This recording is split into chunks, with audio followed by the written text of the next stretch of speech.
Ce mardi 20 décembre, TF1 diffusait le documentaire Merci les Bleus, revenant sur le parcours de l'équipe de France au cours de la Coupe du Monde 2022.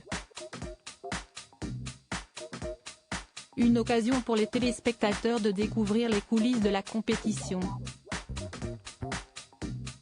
La plupart n'ont pas hésité à critiquer le rôle de Hugo Lloris en qualité de capitaine.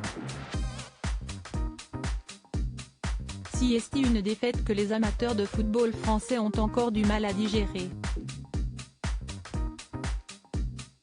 Ce dimanche 18 décembre, c'est après un parcours impressionnant tout au long de la Coupe du Monde 2022 que les Bleus se sont inclinés en finale face à l'équipe d'Argentine.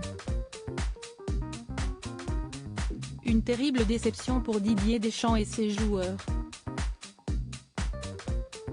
Nous reviendrons, a tout de même promis Kylian Mbappé, qui espère soulever le fameux trophée une nouvelle fois au cours du prochain mondial, organisé en 2026.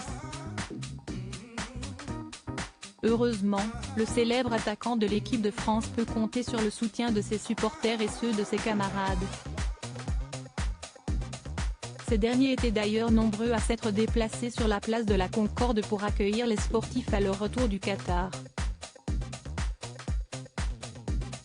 Un moment mémorable immortalisé dans un documentaire intitulé Merci les Bleus, diffusé sur TF1. Une occasion pour les téléspectateurs de découvrir les coulisses de la compétition qui a fait vibrer le monde pendant près d'un mois.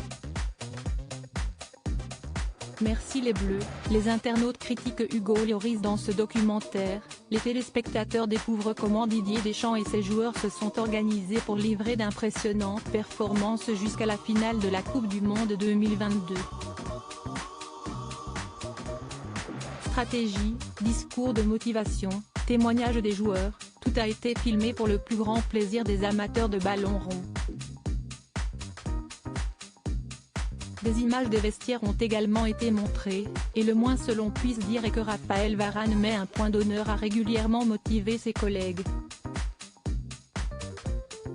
Ce détail n'a pas manqué d'interpeller certains internautes qui estiment que ce rôle devrait être celui de Hugo Lloris, le capitaine de l'équipe de France. En fait, c'est Varane le vrai capitaine de cette équipe de France. Il gueule sur tout le monde à la mi-temps, Lloris pas un mot. Lloris, tu es un très bon gardien, je t'apprécie, mais laisse ton brassard s'il te plaît, mais Lloris n'a rien d'un leader. Varane il fait tout dans le vestiaire, moi, je retiens surtout que Varane doit prendre le capitaine, peut-on lire parmi toutes les réactions.